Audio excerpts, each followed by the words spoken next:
Hey guys, this is Helen Yee with Eyes on the Game Sports Radio. As you guys can see, I'm so honored to be joined by pro wrestling legend, the icon, the WWE Hall of Famer, Jake the Snake Roberts, the legend. Thank you so much for coming down here to the studio. How could I say no? I mean, honestly.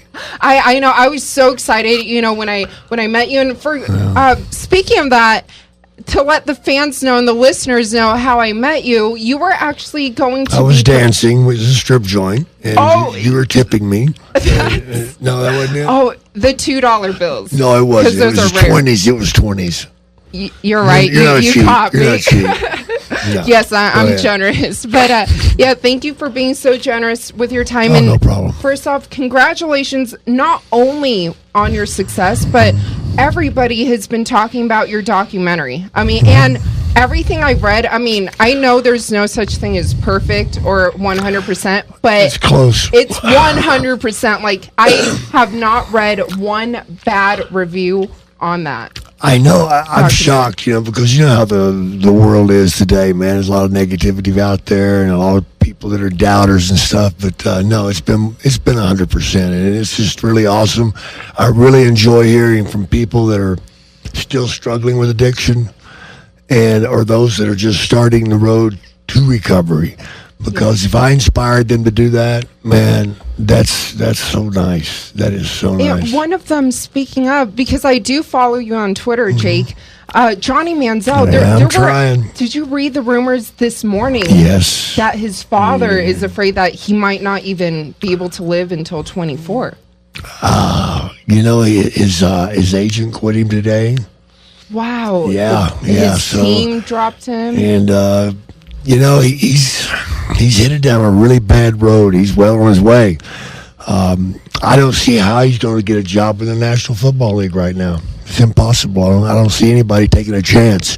He needs to get a grip on things. I mean, I've been where he's at, and it's so easy to get caught up in all the hype, especially with the career that he had in college, then to come out of it and everybody's expecting you just to go gangbusters into the NFL. And then when it doesn't happen, you want to drown your sorrows maybe, or you want to celebrate, which right now I don't see what he could be celebrating other than his demise. But, you get caught up and you have a lot of friends around you that drag you right down, and party animals and this and that.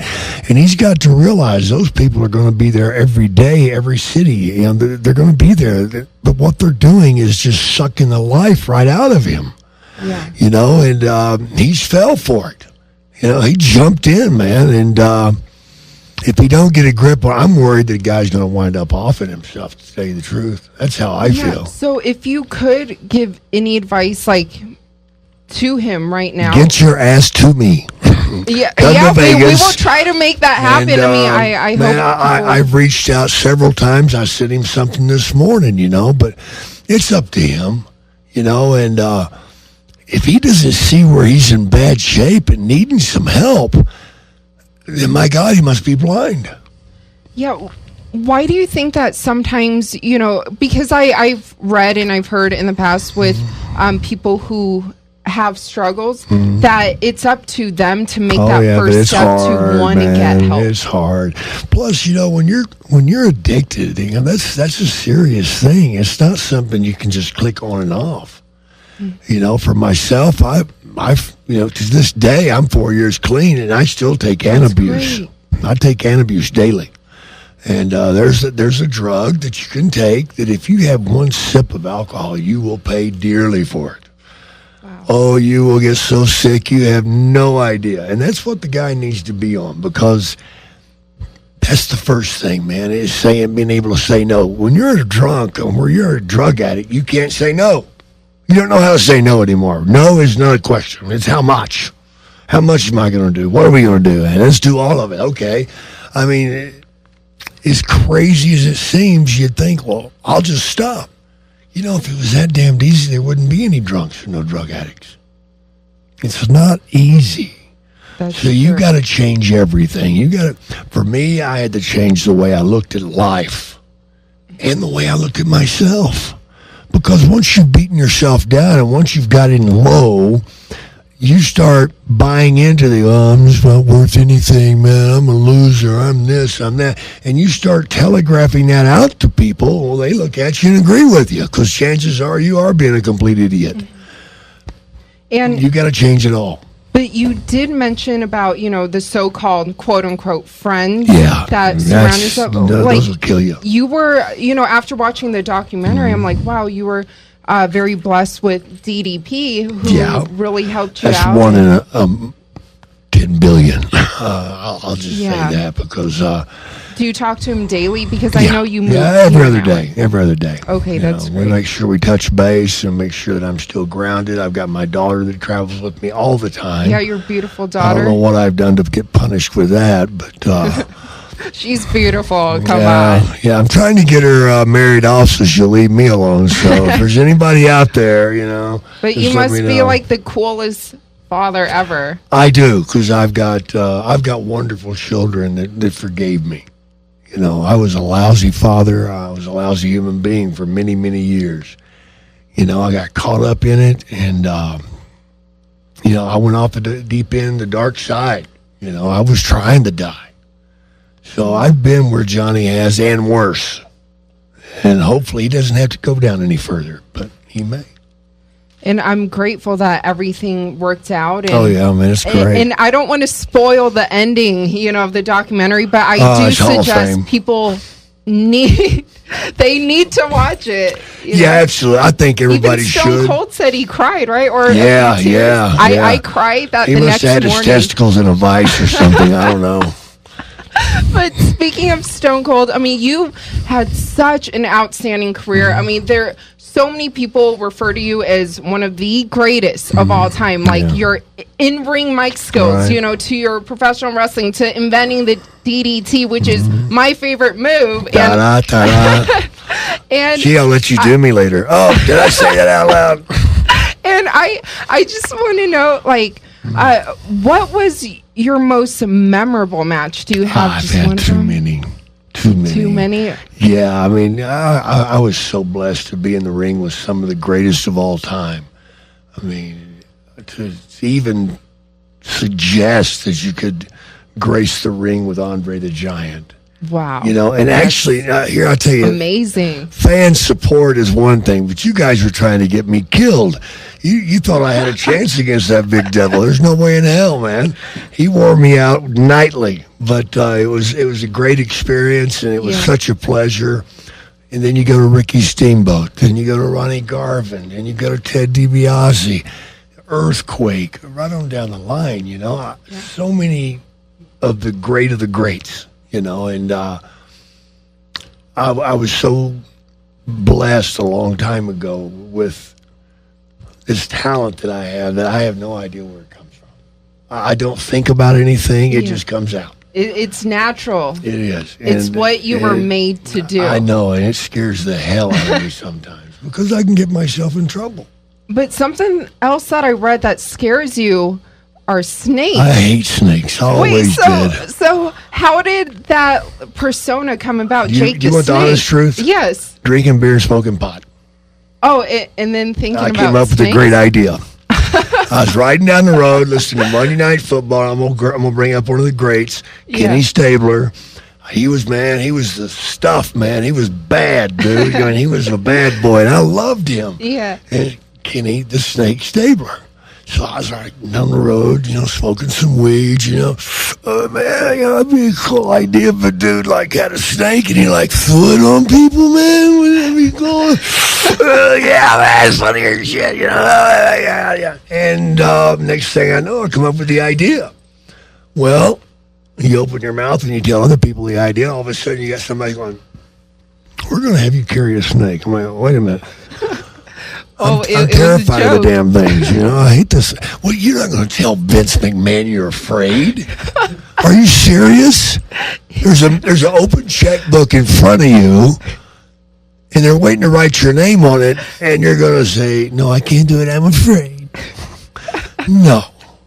You grin and bear it. So that just goes to prove I'm a whore. So give me enough money, I'll do just about anything. But, like, if you were so afraid, how did you get your mind to touch one? Money. Oh, so it just... You looked at the snake and it turned into money. Why does the girl get undressed? Money. Because it's diamond outside. ring. Right, there you go. Now I'll wait for summer so I can see what you look like.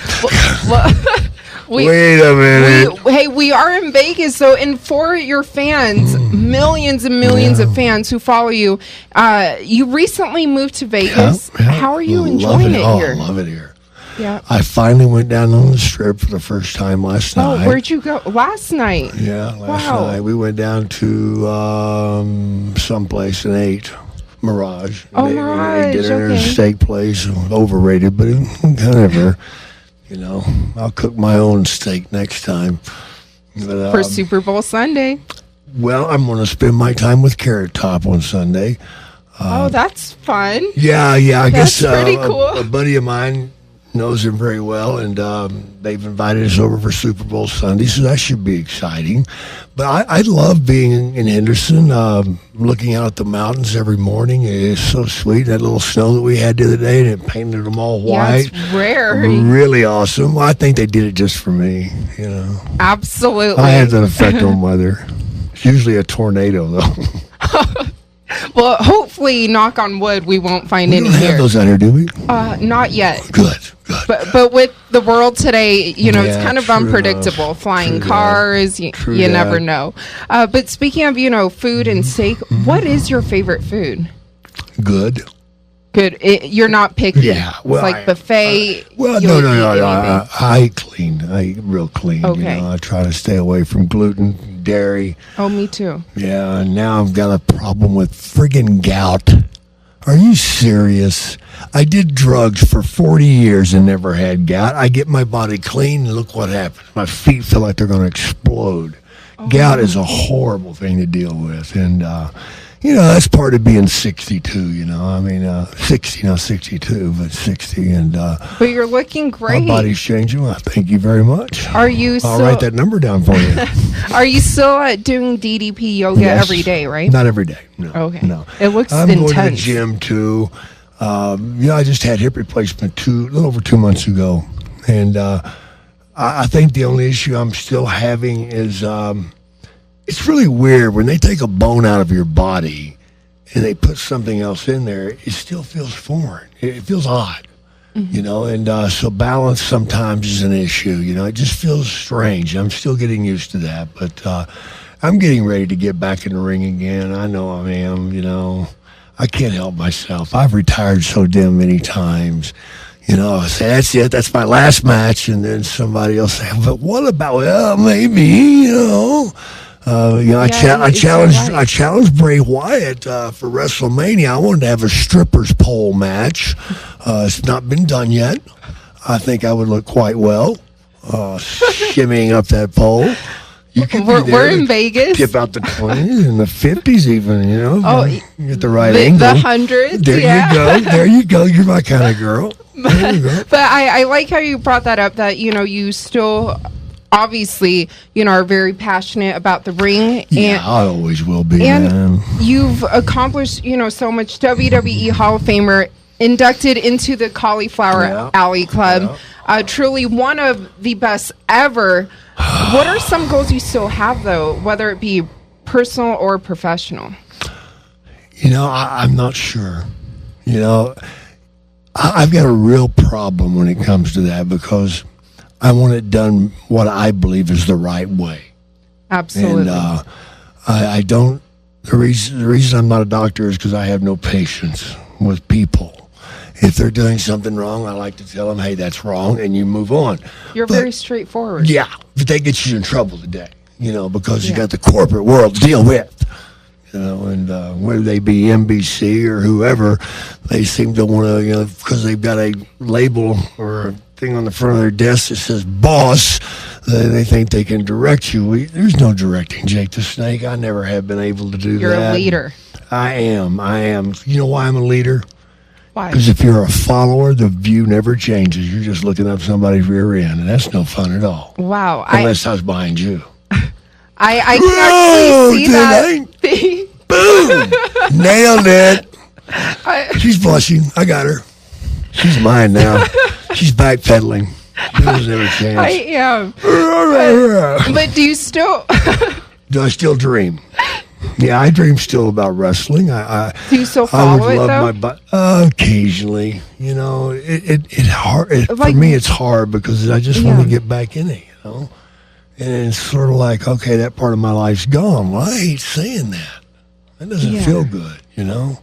But, like, who's your favorite wrestler? Bray Wyatt. Bray Wyatt, no doubt.